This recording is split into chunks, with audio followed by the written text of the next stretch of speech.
we've been working on foundations of intimacy for steadily for 1.5 years, but it's been there as an idea and intention for close to 3 years. So it's been this big, big passion project that we've poured so much love and attention and energy and everything that we have to offer into it. So my question is, what's the intention for us creating foundations of intimacy? In many ways, it's to relieve the suffering that people experience in intimate relationship, but also to highlight what's available through intimate relating. There's so much available that doesn't get seen or explored. Most people, when they come to this work, are trying to solve a problem. They want to fix their relationship, which is fine. Also, too, that if your relationship's going well, you can actually create something amazing from that place. So it's to help people navigate intimate relationship in a modern life, but also to be able to gather the fruits that are available through intimate relating and to actually take it intimate relationship into something that actually supports and allows their life to thrive. And one of the things I noticed in my own life is that if I had a problem at home, if the relationship was bumpy or off in some ways, it was almost impossible to have a good day. I don't know if you experienced that, but I experienced that really strongly. And I realized how important intimate relationship is and how little attention I've given it. And what I mean by that is, like, I've done a variety of careers in my life, and anything that I go and do, I learn, I study, I train, I practice, become skillful at, and then go out and live that. But I realized in intimate relationship, I was just like, hope I meet the right person, hope they're the right one, as if it had nothing to do with me at all. And at some point I realized, this hoping things go well, hoping I earn a lot of money, hoping things show up in my life, it never worked. And I realized that it wasn't going to work for this. And so at some point I set upon a path of intentionally going, I'm not having another relationship until I learn how to be the person I want to be in that relationship, until I cultivate the skills to create the relationship that I wanted. Because I realized that I was the consistent factor in all my relationships.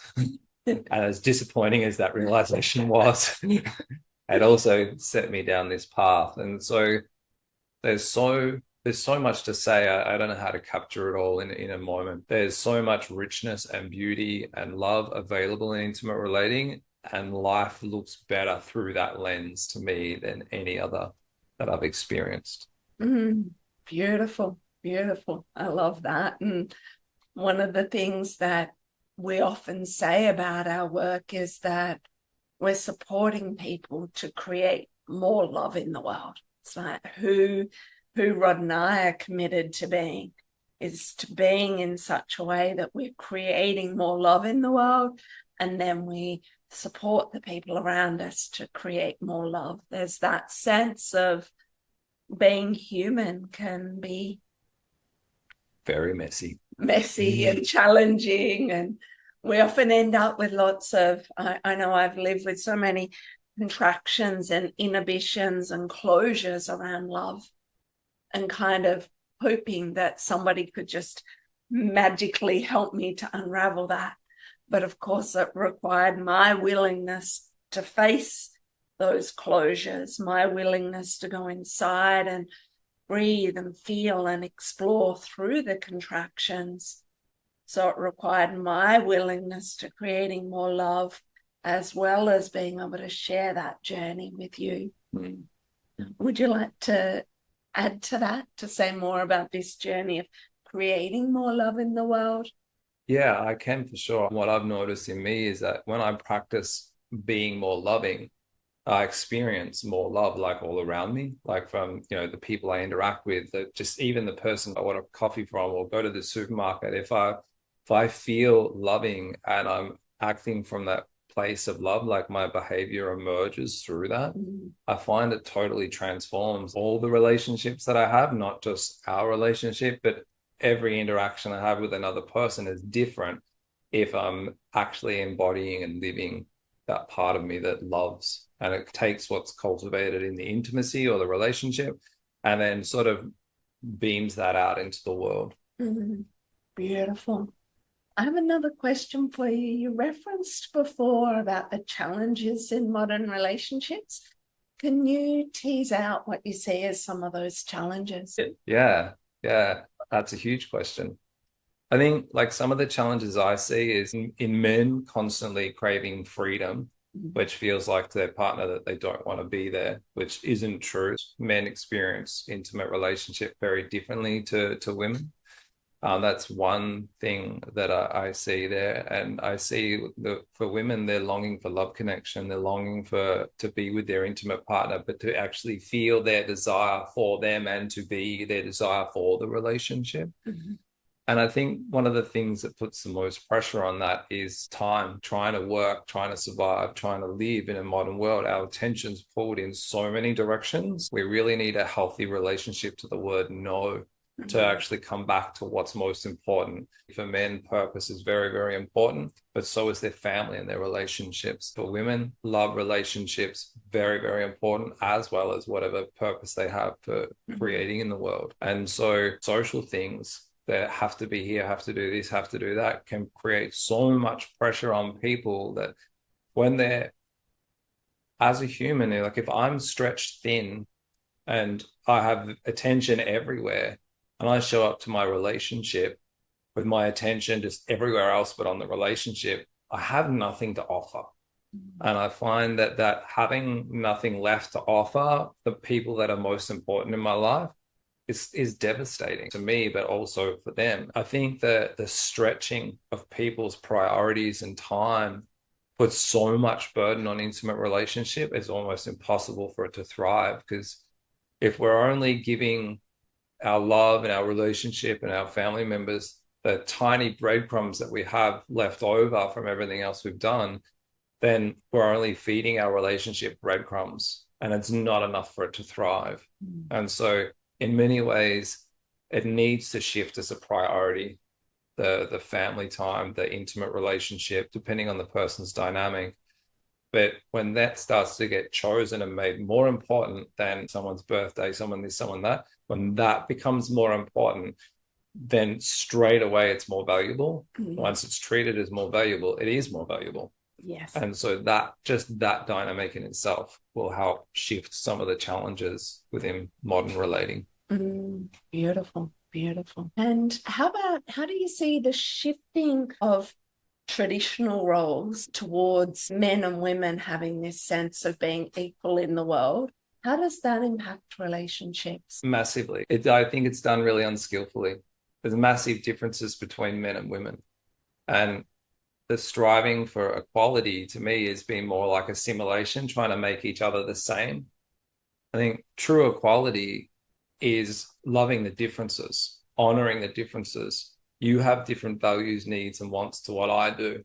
But if I love those and honor those the same as I would my own, that's equal. It's like, how do you create equality by allowing people to be exactly as they are, not making us all the same? It doesn't feel like equality to me. It feels more like squishing people into a shape, because usually both partners end up somewhat miserable in that kind of dynamic.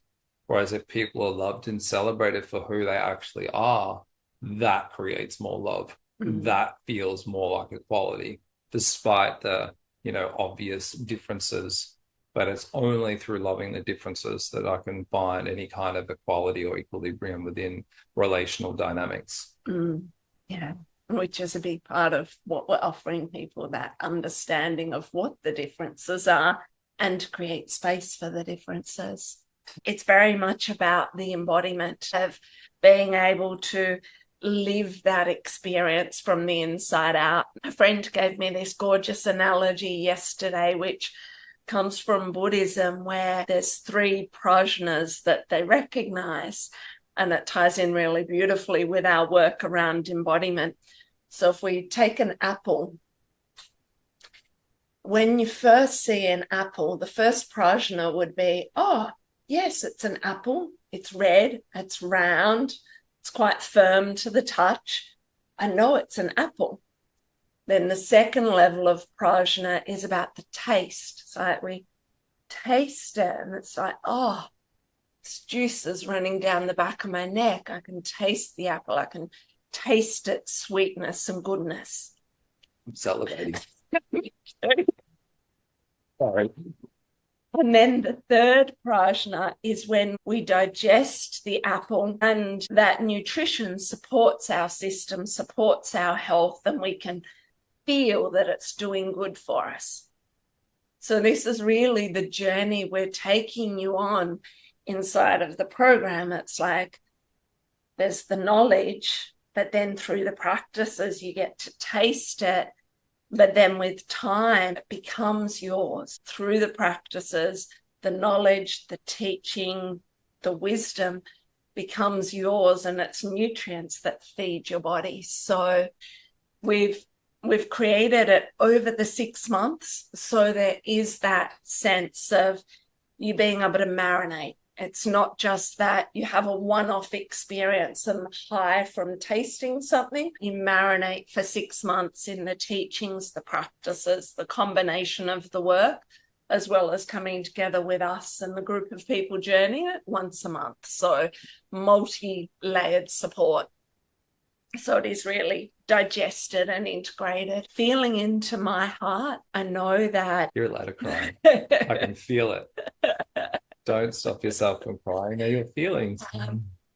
Yeah, I know how painful it can be to not experience the love that I've longed for in so many ways. And this has happened when I've been single, as well as happening here in my relationship with Rod, times when I get so caught and stuck that I'm like, where's the love? Where's the love? And it's here. But for whatever reason, I'm in the thing that I'm in and unable to receive that. And I know, yeah, how painful it is to be single and not experiencing the love that I've craved, but also to be here and not experiencing the love that I've craved. And I know so many people look to our relationship as that shining light, because we do have this beautiful, incredible love that we're sharing with the world. And for me, it's not okay for me to be the only one experiencing this. I want other women and other men to have this experience, because that's where there is more love, there's more connection. I want other people to feel the aliveness, the nourishment, the vitality, the presence, the devotion, the surrender. I want other people to know that. So yeah, like we have this joke that if we won lotto, we'd still keep doing exactly what we do, because we so deeply want to serve other people to experience this kind of love and transformation. Yeah. I love you, woman. Thank you for seeing me and hearing me and being present for this moment. Yeah, it's creating more love in the world is the thing that, yeah, excites me and inspires me every single day, whether it's with the cats or my garden or with Rod or with our community. In all ways, it's creating more love.